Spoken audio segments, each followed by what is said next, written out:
where would you put capital to work for this next stage of e-commerce?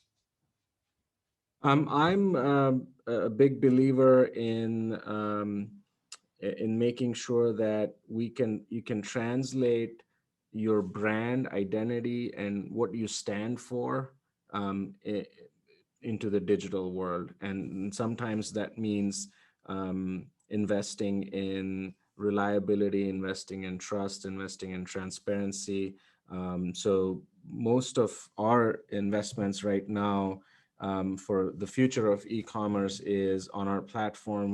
We're building um, ways in which merchants um, can deliver more transparency to their customers. So opening up back orders, account information, open orders, open invoices, past orders, all the stuff that was the domain of, especially in B2B, and this is very different from B2C, but in B2B, the domain of the ERP, which was if you were a customer of a distributor, you'd have to call someone to say, hey, how much, what's the aging on my invoicing? How many open orders do I have? Releasing all that information and just putting it out there, providing that level of transparency is a way to promote commerce. And so we're doubling down on, again, what we consider a basic building block, nothing fancy, nothing very esoteric, but just something really important that enables trade, especially in a B2B scenario. So that's essentially where we're making investments. Got it. Erynn? I'm really intrigued by the companies and teams who are building up portfolios by buying third-party resellers across various channels like Amazon, eBay, Etsy, etc., and then taking advantage of the data that they have across that set of merchants to get more leverage for those sales of those merchants' products and that portfolio's products across many channels all at once. To me, that's incredibly interesting. And I look back to Wayfair and how Wayfair started out by being great at SEO and built up what was essentially a niche technical competence into a very successful company.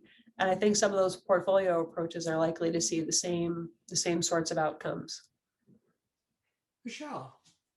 I would say, for us and what I'll be looking at, really anything that affects the post-purchase experience. I think a lot of retailers, myself included, have probably, just probably not spent enough attention on some of those areas because it has been such a dynamic time and we've had to focus a lot of energies on everything, we talked about earlier, the product discovery and just, funneling customers to be able to get to the product and get excited about our brand and maintain that during a time that they were, their life was thrown upside down and so was the business model. So I just, I think being self-aware that I know we've focused a lot on the front end of that experience.